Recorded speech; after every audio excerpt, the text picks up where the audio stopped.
Nesse vídeo nós iremos falar sobre a utilização da cânula nasofaríngea, né? Esse importante dispositivo que a gente está visualizando aqui, né, que você percebe, é um dispositivo, né, com a conformação de um material em látex, e nós notamos que ele é biselado, né? Um dos detalhes importantes que você precisa sempre perceber em relação a ele.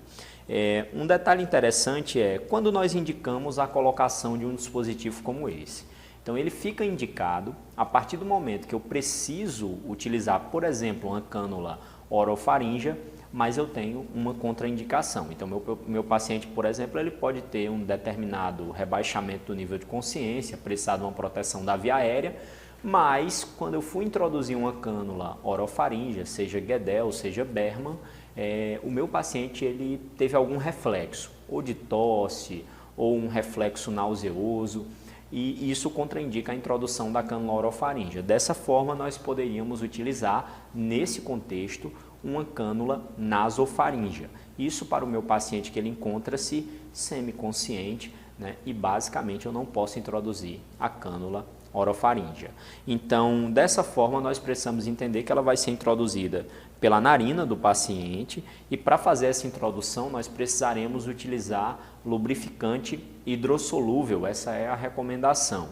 Então eu vou utilizar lubrificante hidrossolúvel, é importante que se você tiver, você faça essa utilização e não a utilização da lidocaína, como muitas vezes a gente vê, tendo em vista que ela pode acabar causando laringoespasmo e causando alguma irritação à estrutura da via aérea. O hidrossolúvel ele acaba sendo mais adequado, tendo em vista que é a base de água e não tem nenhum fármaco específico. Muito bem, então analisando aqui esses detalhes, nós precisamos, primeiro ponto, mensurar de maneira adequada a cânula nasofaríngea para poder introduzir. Ela deve ser mensurada, da ponta do nariz até o lóbulo da orelha, né, do paciente. Então nós percebemos aqui, que essa cânula ela fica adequada para o paciente pelo tamanho.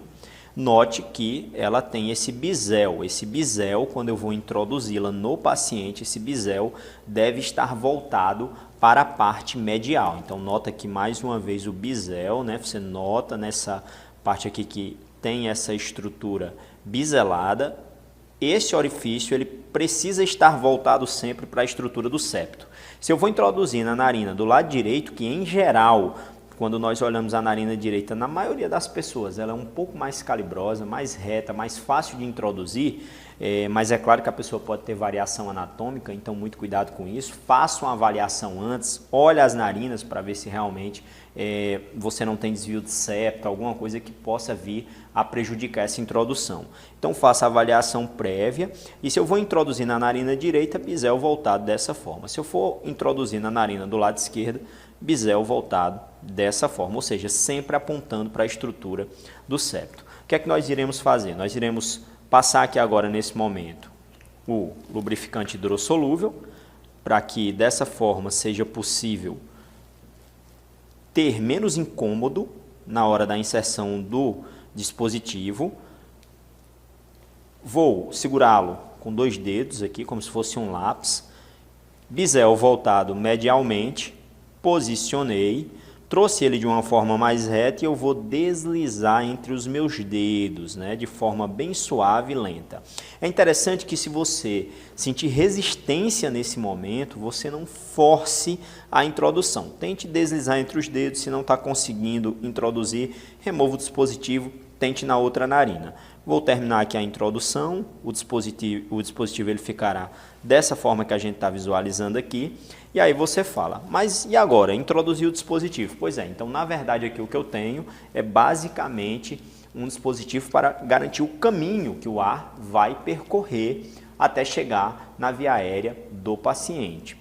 Depois eu posso providenciar ventilação para o paciente, tanto com dispositivo de cânula nasofaríngea como de cânula orofaríngea, eu vou manter aqui depois e executar a ventilação para o paciente desde que haja essa necessidade.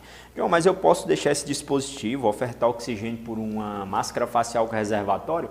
Pode sim, pode ser que seu paciente ele esteja com rebaixamento do nível de consciência, mas ele esteja ali ainda semi-consciente. Então você pode também fazer essa utilização com outros equipamentos.